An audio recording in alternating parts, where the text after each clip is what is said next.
Praise the Lord. எங்கள் பரலோக தேவனே, உமக்கு நாங்கள் நன்றி செலுத்துகிறோம். அப்பா, உம்மை ஸ்தோத்திரிக்கிறோம். இந்த நல்ல நாளுக்காக நாங்கள் நன்றி செலுத்துகிறோம். இந்த நாளை எங்களுக்கு ஆசீர்வதிப்பீராக. இயேசுவின் நாமத்தில் ஜெபிக்கிறோம் எங்கள் ஜீவனுள்ள நல்ல பிதாவே. ஆமேன், ஆமேன். வழி நடத்தும் வல்ல தேவன், வாழ்வில் நாயகனே, வாழ்வில் நாயகனே, நம் தாழ்வில் நாயகனே, வழி நடத்தும் வல்ல தேவன், வாழ்வில் நாயகனே, போகும் வழியை காட்டி நல்ல போதனை செய்வார், ஏகும் சுத்தர் மீது கண்கள் இருத்தி நடத்துவார், இயேசு திருத்தி நடத்துவார், வழி நடத்தும் வல்ல தேவன், வாழ்வில் நாயகனே, அந்தகார சக்திகள் எம்மை அணுகிடாமலே, சொந்தமான தம் ஜனத்தை சூழ்ந்து காப்பாரே, இயேசு துணையாயிருப்பாரே, வழி நடத்தும் வல்ல தேவன், வாழ்வில் நாயகனே, போகும் வழியை காட்டி நல்ல போதனை செய்வார், ஏகும் சுத்தர் மீது கண்கள் இருத்தி நடத்துவார், இயேசு திருத்தி நடத்துவார், வழி நடத்தும் வல்ல தேவன், வாழ்வில் நாயகனே, வாழ்வில் நாயகனே, நம் தாழ்வில் நாயகனே, வழி நடத்தும் வல்ல தேவன், வாழ்வில் நாயகனே. ஹல்லேலூயா. எங்களை வழி நடத்தி வருகிற நல்ல தேவன், வல்லமையுள்ள தேவன், இந்த மாதமெல்லாம் நடத்தி இந்த மாதத்தின் கடைசி நாட்களிலே கொண்டு வந்ததற்காக நன்றி செலுத்துகிறோம். ஆண்டவரே, இந்த நேரத்தை எங்களுக்கு ஆசீர்வதிப்பீராக. இயேசுவே, எங்களோடு பேசும், எங்கள் மீது கண் வைத்து எங்களை ஆலோசனை தருகிற தெய்வத்திற்கு நன்றி செலுத்துகிறோம். எங்களோடு தங்கிரும் இயேசுவின் மூலம் பிதாவே. ஆமேன், ஆமேன். இது அற்புதம் என்கிற தலைப்பில் தேவ செய்தியை நாம் பார்க்க போகிறோம்.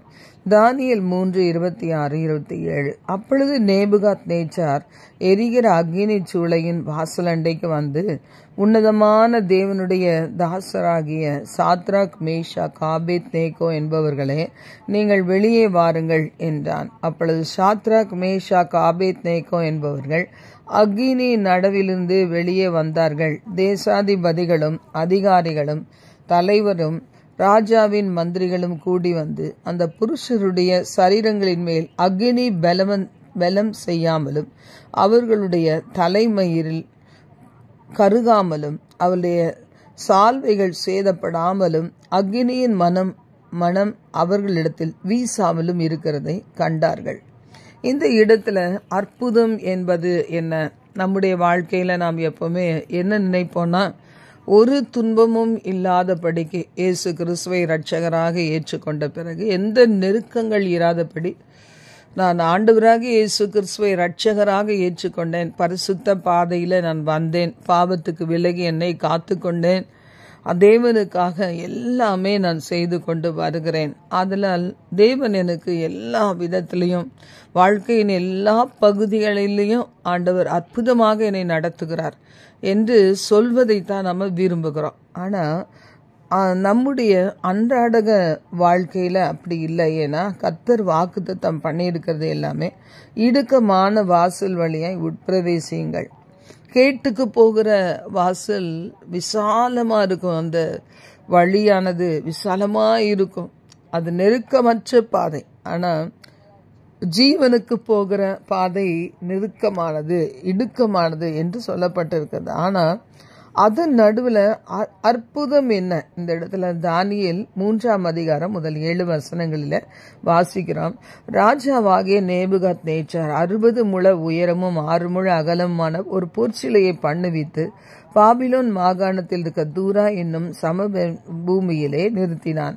பின்பு ராஜாவாகிய நேபுகாத்நேச்சார் தேசாதிபதிகளையும் அதிகாரிகளையும் தலைவரையும் நியாயாதிபதிகளையும் பொக்கிஷக்காரரையும் நீதி சாஸ்திரிகளையும் விசாரிப்புக்காரரையும் நாடுகளில் உத்தியோகஸ்தரை யாவரையும் நேபுகாத்நேச்சார் ராஜா நிறுத்தின சிலையின் பிரதிஷ்டைக்கு வந்து சேரும்படி அழைப்பித்து அனுப்பினான். அப்பொழுது தேசாபதிகளும் அதிகாரிகளும் தலைவரும் நியாயாதிபதிகளும் பொக்கிஷக்காரரும் நீதி சாஸ்திரிகளும் விசாரிப்புக்காரரும் நாடுகளில் உள்ள உத்தியோகஸ்தர் யாவரும் ராஜாவாகிய நேபுகாத்நேச்சார் நிறுத்தின சிலையின் பிரதிஷ்டைக்கு வந்து சேர்ந்து நேபுகாத்நேச்சார் நிறுத்தின சிலைக்கு எதிராக நின்றார்கள். இந்த இடத்துல நேபுகாத்நேச்சார் சொன்னதை நிறைவேற்றும்படிக்கு அவர்கள் எல்லாரும் வந்து நின்றார்களாம். அப்ப நடந்தது என்ன? கட்டிக்காரன் உரத்த சத்தமாய், சகல ஜனங்களும் ஜாதிகளும் பாஷைக்காரரும் ஆனவர்களே, உங்களுக்கு அறிவிக்கப்படுகிறது என்ன என்றால், எக்காலம் நாகசுரம் கிண்ணரம் வீணை சுரமண்டலம் தம்புரு முதலான சகலவித கீத வாத்தியங்களின் சத்தத்தை நீங்கள் கேட்கும்போது நீங்கள் தாழ விழுந்து ராஜாவாகிய நேபுகாத்நேச்சார் நிறுத்தின பொற்சிலையை பணிந்து கொள்ள கடவீர்கள்.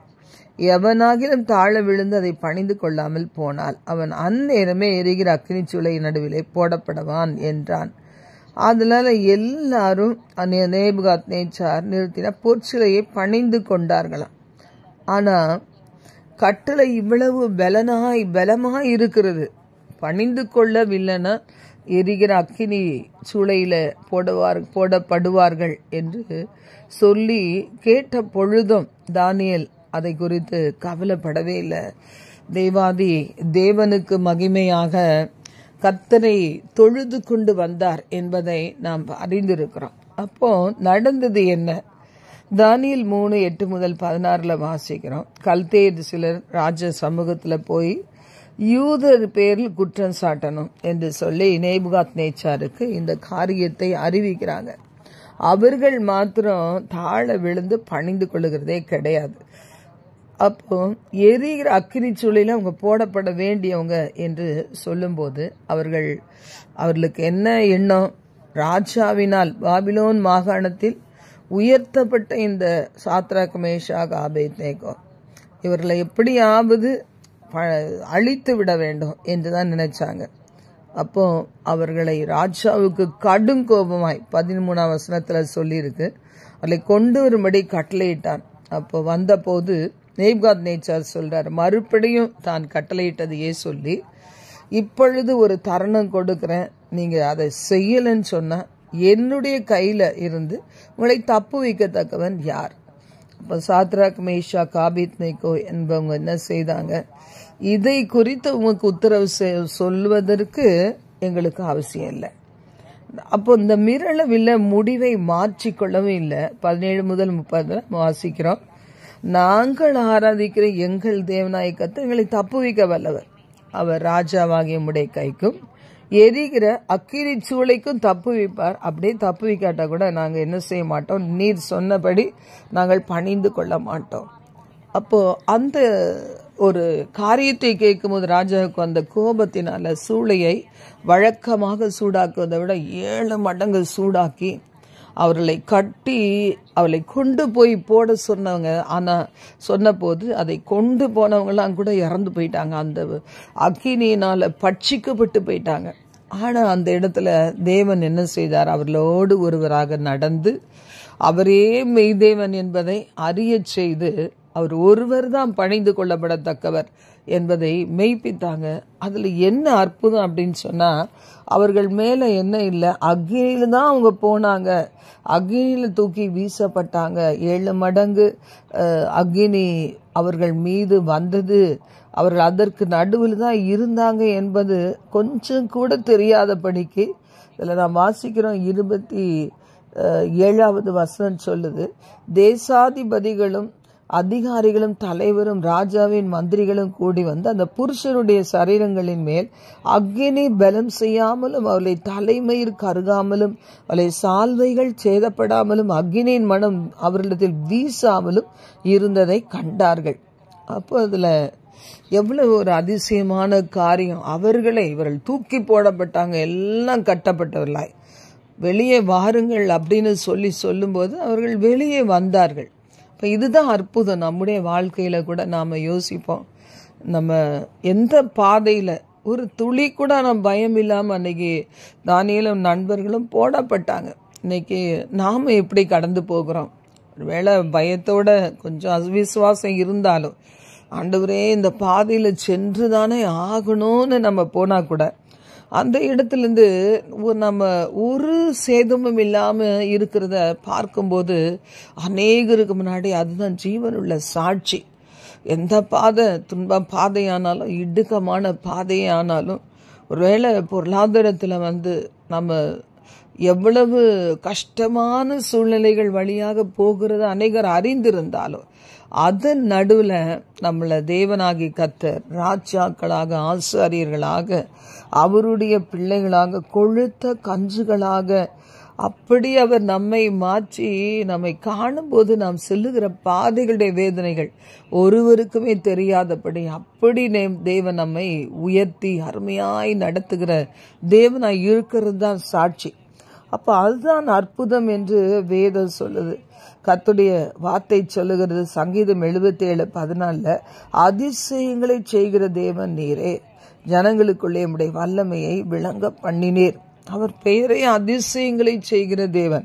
ஏசாயா 9:6 கூட வாசிக்கிற, நமக்கு ஒரு பாலகன் பிறந்தார், நமக்கு ஒரு குமாரன் கொடுக்கப்பட்டார், கர்த்தத்துவம் அவர் தோளின் மேல் இருக்கும், அவர் நாமம் அதிசயமானவர். இப்ப தேவனுடைய பெயரே அதிசயமானவர். அவருடைய பிறப்பு அதிசயமான பிறப்பு. அப்போ அவருடைய யோசேப்பு மரியாள் பரிசுத்த ஆவியானவரால் கர்ப்பம் தரித்தது கேள்விப்பட்டவுடனே ரகசியமாய் மரியாளை தள்ளிவிடலாம் என்று சொல்லி நினைக்கும் போது கர்த்தருடைய தூதன் அவனுக்கு வெளியரங்கமாக சொப்பனத்திலே நீ அவளை சேர்த்துக்கொள்ள ஐயப்படாதே, இந்த இயேசு என்கிறவர் பிறக்கும்படி அவன் மரியாளை தெரிந்து கொண்டார் என்று சொல்லும்போது, அவளிடத்தில் உற்பத்தி ஆயிருக்கிறது பரிசுத்த ஆவியானவரால் உற்பத்தி ஆனது என்று சொல்லும்போது, அந்த இடத்துல மரியாளை யோசேப்பு சேர்த்து கொண்டார். அந்த இயேசு பிறக்கிற வரைக்கும் அவர்கள் இருவருமே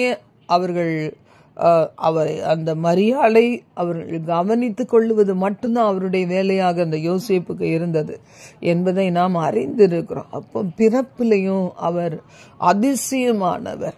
அவருடைய வாழ்க்கை முழுவதுமே அதிசயமானவர். எல்லாவற்றையும் கடந்து சென்றாதான் கடவுள். சாவாமை உள்ள தேவன். அவர் சாவுக்கு தன்னை அர்ப்பணித்தது நம்மை போன்ற பிள்ளைகளை மரண பயத்திலிருந்து விடுதலை ஆக்குவதற்காக. உயிர்த்தெழுந்து 3ஆம் நாளிலே உயிர்த்தெழுந்து இன்றும் உயிர்த்தெழுந்த தேவனாய் உங்களையும் என்னையும் அவர் பார்த்து கொண்டே இருக்கிறார். நம்மோடு நடக்கிறார், நம்மோடு இருக்கிறார்.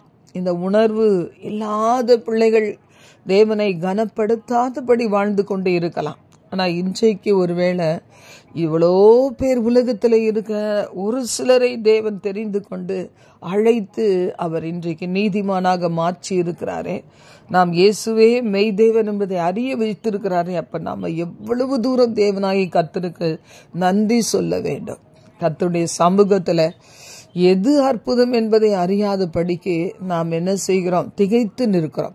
ஆண்டவராகிய கர்த்தரோ, உலகத்தின் முடிவு புரிந்த நான் உன்னோடு கூட இருக்கிறேன், உன்னை விட்டு நான் விலகுவதும் இல்லை, உன்னை கைவிடுவதும் இல்லை என்று சொல்லி, எப்படி தேவனுடைய பிள்ளைகள் கூடி ஜெபித்த போது பேதுருவுக்கு திறக்க முடியாத அந்த கதவுகளெல்லாம், இரும்பு கதவுகளெல்லாம் திறந்து அவனை வெளியே கொண்டு உறங்கி கொண்டிருந்தவனை வெளியே கொண்டு விட்டதுதான் அந்த இடத்துல அற்புதம். இன்றைக்கு கூட நம்முடைய வாழ்வில் ஒருவேளை இடுக்கமான பாதையில போகலாம், ஆனா அந்த பாதையில நீங்க அறியாத ஒருவர் உங்களோடு இருக்கிறதை அவர்கள் உலகம் காணத்தக்கதாக அதிலிருந்து கர்த்தருங்களை வெளியே கொண்டு வர தூதர்களை கட்டளையிடுவார்ல, அதுதான் அற்புதம். நீங்கள் இந்த உலகத்துல எப்படி இருக்கிறீங்க, ஒரு அற்புதமாக நான் எப்படி இருக்கிறேன், ஒரு அற்புதமாக இருக்கிறேன். இன்னைக்கு நம்ம வாழ்க்கையில சம்பவித்த அநேக காரியங்கள் ஒருவேளை இயேசு கிறிஸ்துவை அறியாத புறச்சாதிகளுக்கு சம்பவித்திருந்தா நிச்சயமாக அவங்க துன்பத்திலிருந்து வெளியே வந்திருக்கவே மாட்டாங்க. ஆனா இன்றைக்கு தேவனுடைய துணையோடு, ஆவியானவரின் துணையோடு நாம் அவைகளை ஜெயித்து நம்ம வெளியில வருகிறோம்னா அது தேவனாகிய கர்த்தர் நமக்கு கொடுக்கிற ஒரு மிகப்பெரிய ஒரு ஈவு என்பதை பார்க்கிறோம். அதனால இந்த கடைசி கொடிய காலங்களிலே நாம் தேவனுடைய பிள்ளைகளாக தேவ ஆவியானவரின் துணையோடு நமக்கு கொடுக்கிற அநேக காரியங்கள், சவால்களை நாம் சந்தித்து முன்னேறி செல்ல வேண்டும். ஆண்டவராக இயேசு கிறிஸ்து எந்த இடத்திலையும் அவரது வாழ்வில் ஒரு பொழுதும் அவர் பிதாவின் சித்தத்தை செய்வதில் சளைத்து போனதே இல்லை, சோர்வு அடைந்ததே கிடையாது. மத்தேயு 13:53-58 வரை கூட வாசிக்கும் போது அவர் தாம் வளர்ந்த ஊருக்கு வருகிறார், ஜெபாலயத்தில் உபதேசம் பண்ணுகிறார். அப்போ எதற்காக ஆண்டவர் அங்க வந்திருக்கிறார்னா, எல்லா இடங்களிலேயும் தேவனுடைய நாமத்தை நான் மகிமைப்படுத்தி வந்திருக்கிறேனே, நான் வளர்ந்த ஊர்ல கூட எத்தனையோ தேவை நிறைந்த பிள்ளைகள் இருப்பாங்களே, அவர்களுக்கு நடுவிலே நான் பயன்படட்டும் என்று சொல்லி அவர் வந்தபோது அங்கு உட்கார்ந்து கவனித்து கேட்டுக்கொண்டு இருந்தவர்களோ அவர்கள் அற்புதங்களை பெறுவதற்காக அவங்க வரல. அவங்க இத்தனை தூரம் இருக்கிறானே, இவனுக்கு இந்த ஞானம் எப்படி வந்தது, பலத்த செய்கை எப்படி வந்தது, இவனுடைய தச்சனுடைய குமாரன் அல்லவா இவன், தாய் மரியாள் அல்லவா, யாக்கோபு, யோசே, சீமோன், யூதா என்பவர்கள் சகோதரர் அல்லவா, சகோதரிகளும் இருக்கிறாங்களே, இப்படி எல்லாம் ஞானம் இவனுக்கு எப்படி வந்தது? அநேக நேரத்தில் பார்த்தீங்கன்னா வேதத்தை எடுத்து வாசிக்கும் போது கூட நாம் அத்தனை ஒரு உணர்வு அடைவதில்லை. சரி, மற்ற பிரசங்கங்களை கேட்கும்போது, ஒருவேளை தேவாலயத்துக்கு போகும்போது அப்போ சொல்லப்படுகிற மனிதனை மறைத்து ஆண்டவராகிய கர்த்தர் வெளிப்படும் போது நாம என்ன நினைக்கிறோம், நமது கண்களுக்கு முன்னாடி நிற்கிற மனுஷனை குறித்து யோசிக்கிறோம். அதனால நாம் தேவனுடைய வார்த்தைகளை சுதந்திரித்து ஆசீர்வதிக்கப்பட முடியாத காரியங்கள் காணப்படுகிறது. தேவன் யாருக்கு அற்புதங்களை செய்யலாம், யாருடைய பாத்திரத்தை வல்லமையாய் அபிஷேகிக்கலாம், யாருடைய மன காயங்களை ஆற்றலாம், ஆலோசனை கொடுக்கலாம் என்று ஆவலோடு இருக்க நாமோ அவருடைய முகத்தை வாடி போக பண்ணுகிறோம். இந்த இடத்துல அப்படிதான் நல்ல அருமையான வார்த்தைகள் பிறக்கிறது. இந்த வார்த்தைகளால நாம் ஆசீர்வதிக்கப்படுவோம் என்கிற அந்த பய பக்தி இல்லாதபடி, கனப்படுத்துகிற தன்மை இல்லாதபடி, தனக்கு முன்னாடி நின்று பேசுகிற இயேசு ஆனால் தான் வளர்ந்த ஊர்ல எப்படிலாம் வளர்ந்தார், அவருடைய பேக்ரவுண்டு, அவருடைய குடும்பத்தை குறித்து அலசி பேசுகிறதா இருந்ததுனால ஆண்டவராக இயேசு கிறிஸ்து அந்த இடத்துல ஒரு அற்புதம் செய்யாம அவர் அந்த இடத்தை விட்டு நடந்து போயிட்டார் என்று சொல்லி பார்க்கிறோம். அப்போ தீர்க்கதரிசி ஒருவனுக்கு தன் வீட்டிலும் தன் ஊர்லயுமே அன்றி வேறு எல்லா இடத்துலையும் கனம்தான், ஆனால் அங்கே மட்டும் கனவீனம் என்று ஆண்டவராக இயேசு வருத்தத்தோட அந்த இடத்தை விட்டு கடந்து போனார் என்பதை நாம் பார்க்கிறோம். ஆனால் ஒருபோதும் ஆண்டவராகிய கர்த்தர் தன்னுடைய அழைப்பிலையோ இல்லை அவரது ஊழிய பாதையிலையோ தளர்ந்து போனதே கிடையாது. அப்போ அற்புதம் என்று ஒன்று வரணும்னா அந்த இடத்துல ஒரு சின்ன குறைவு இருக்கணும். கானா ஒரு கல்யாண வீட்டில் திராட்சரசம் குறைவு. அப்போ அது எவ்வளோ பெரிய ஒரு காரியம், வருந்தத்தக்க காரியம். ஆனால் அந்த இடத்துல இயேசு அழைக்கப்பட்டார், அந்த அற்புதம் நடந்தது. பிந்தின திராட்சரசத்தின் இனிமை அது அவ்வளவு பிரமாதமாக இருந்து எல்லோரையும் பிரமிக்க பண்ணினது என்பதை பார்க்கிறோம். லாசரு அவன் மரித்து போகிறதுக்கு ஏதுவான வியாதியா இருக்கும்போது அந்த வியாதியான ஆண்டவர் சொன்னாரு, அது தேவநாம மகிமைப்படுவதற்கு ஏதுவாக அவனுக்கு கொடுக்கப்பட்டது என்று சொல்லி மரித்து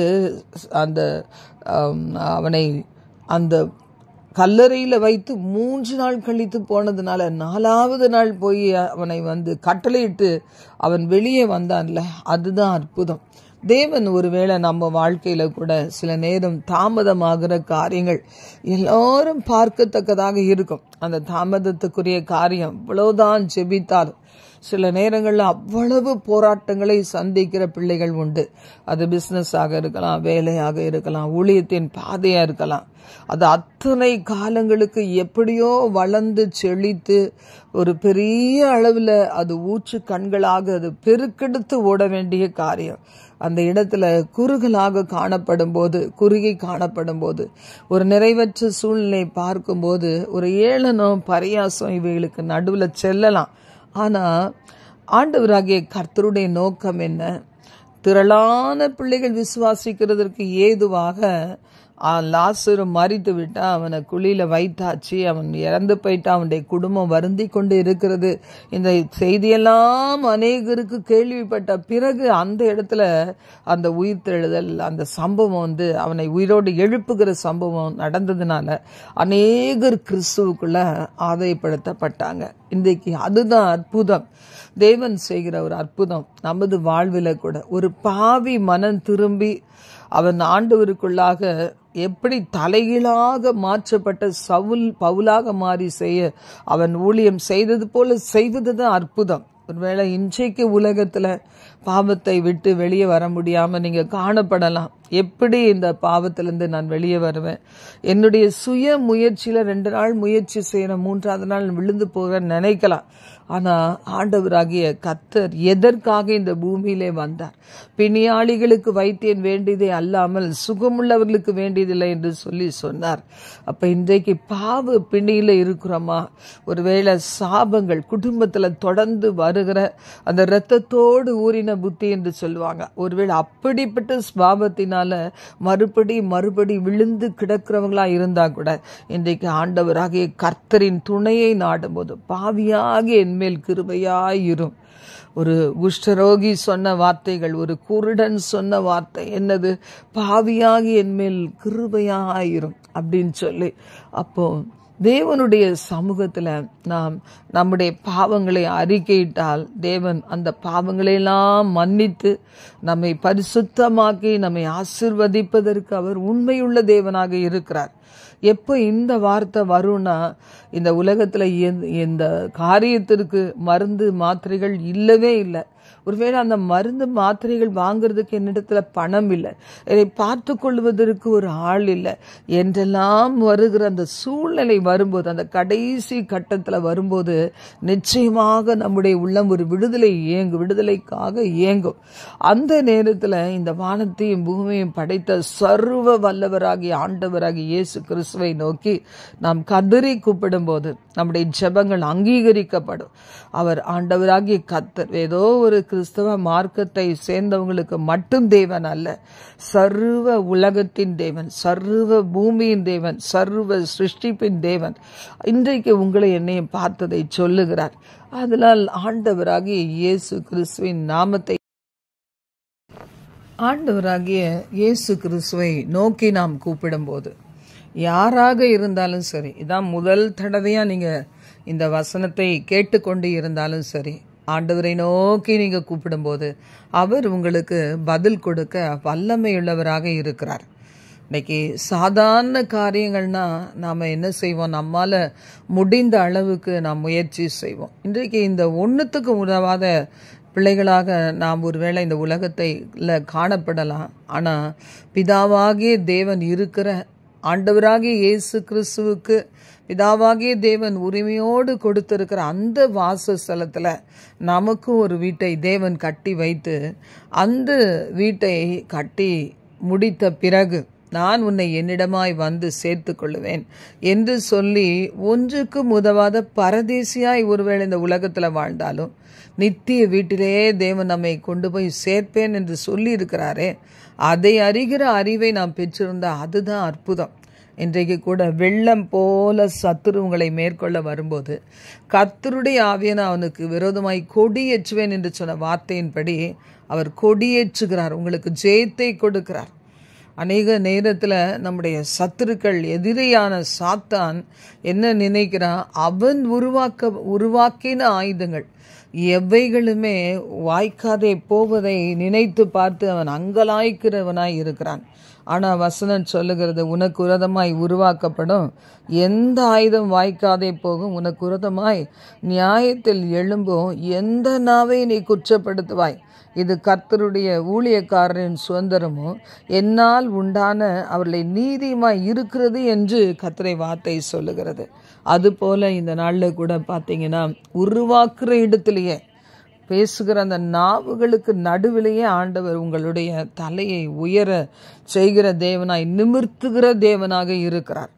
அதான் சங்கீதம் 91 சொல்லப்பட்டிருக்கும், பக்கத்தில் 1000 பேர் உன் வலதுபுறத்தில் 10,000 பேர் விழுந்தாலும் அது உன்னை அணுகாது, உன் கண்களால் மாத்திரம் இதை பார்த்து துன்மார்க்கருக்கு வரும் பலனை காண்பாய் என்று வேதம் சொல்லுகிறது. அதனால் இந்த நாளில் உங்களுடைய வாழ்க்கையில் எது அற்புதம் அப்படின்னு சொல்லி நீங்கள் நினச்சி பார்த்தீங்கன்னா, பாதை என்னமோ கடினம்தான், ஆனால் அந்த பாதையினுடைய ஒவ்வொரு பகுதியிலையும் விட்டு விலகாத நேசரோடு நீங்கள் வாழ்கிறீங்கள்ல, ஆண்டவருடைய பிரசன்னத்தை உணர்கிறீங்கள்ல, கர்த்தரை விட்டு விலகாதபடி, கிறிஸ்து எனக்கு ஜீவன், சாவு எனக்கு ஆதாயம் என்று நீங்கள் வாழ்கிறீங்கல்ல, எவ்வளவு பெரிய சோதனையானாலும் நெருக்கங்களானாலும் எனக்காக ஒரு கர்த்தர் உண்டு என்று அவர் முகத்தை ஒவ்வொரு நாள் நோக்கி பார்க்கிறோம் இல்லை.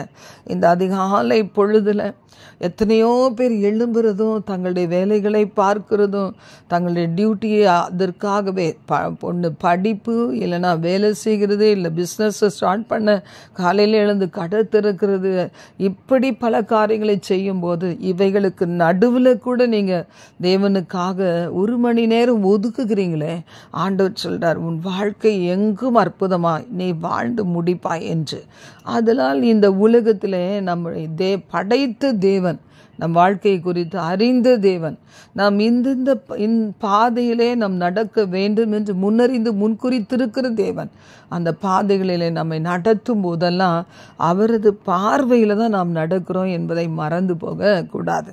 அதே சமயம் நம்மை சூழ நடக்கிற காரியங்களை பார்க்கும்போது ஒவ்வொருவருக்காக பாரப்பட்டு ஜெபிக்க வேண்டும். உலகத்தை கலக்கல் இங்கேயும் வந்து விட்டார்கள் என்கிற ஜீவனுள்ள சாட்சிகள் இந்த நாட்களில் எழும்ப வேண்டும். யார் இந்த ராஜாவுக்கு ஆலோசனை கொடுத்து அவனை தப்புவிப்பது? ஒருவேளை நம்ம கிட்ட உளவாளி இருக்கிறானோ என்று நினைத்து எப்படி அந்த ராஜா அவன் பயந்து அது யாராக இருக்கும் என்று நினைக்கும் போது, இல்லை, இங்கே ஒரு தீர்க்கதரிசி ஒருத்தன் இருக்கிறான், அவன் என்ன செய்வான், அரண்மனையில் பேசுகிற வார்த்தைகளை கூட தன்னுடைய ராஜாவுக்கு சொல்ல வல்லவனாக இருக்கிறான் என்று நம்ம இந்த நாட்களில் நமக்குள் அப்படிப்பட்ட தீர்க்கதரிசிகளாக நாம் உருவாக வேண்டும். கர்த்தர் பாதத்தில் நாம் நம்மை அர்ப்பணிப்போம். ஒருவேளை இந்த உலகத்தில் தள்ளப்பட்ட கல்லாக கிடந்தாலும், யோவானை போல பத்மு தீவு அதுவே ஆனாலும் அங்கே உருவாக்கப்பட்டு எல்லா எதிர்மறையான சூழ்நிலைகளுக்கு நடுவில் நாம் எழும்பி பிரகாசிக்க நம்மை ஒப்பு கொடுத்தோமானா இன்றைக்கும் தேசத்துக்கு பிரயோஜனம், உலக நாடுகளின் பல பகுதிகளுக்கு பிரயோஜனம், நம்ம சபைக்கு, நாம் இருக்கிற குடும்பத்திலே அநேகருக்கு பிரயோஜனமாக மாற முடியும். அதனால் இதற்கு என்ன தேவை? நமக்கு யாராவது மனுஷர்கள் நமக்கு ஒத்தாசை தேவையா என்று சொல்லி பார்க்கும்போது, அநேக மனிதர்கள் ஒத்தாசையாக இருக்கும்போது என்ன செய்வாங்க, ஒருவேளை நம்ம கோலை நோக்கி லக்கை நோக்கி முன்னேறி போய்கிட்டே இருப்போம், பல பிரதிஷ்டைகளோட பல தீர்மானங்களை எடுத்து அர்ப்பணிப்புகளோடு போவோம். ஆனால் ஜெயம் வரும்போது நம்மோடு சும்மா நடந்தவங்க கூட சொல்லுவாங்க, நான் தான், என்னால் தான் இந்த ஜெயம் வந்தது என்று சொல்லி. அதனால்தான் கிதியோனோடு கர்த்தர் பார்த்து பார்த்து வடிகட்டி ஜனங்களை அனுப்பிவிட்டு சரியாக 300 பேரை மாத்திரம்தான் கொடுத்தார். அப்போ அந்த இடத்துல தேவ நாமம் மகிமைப்பட்டது.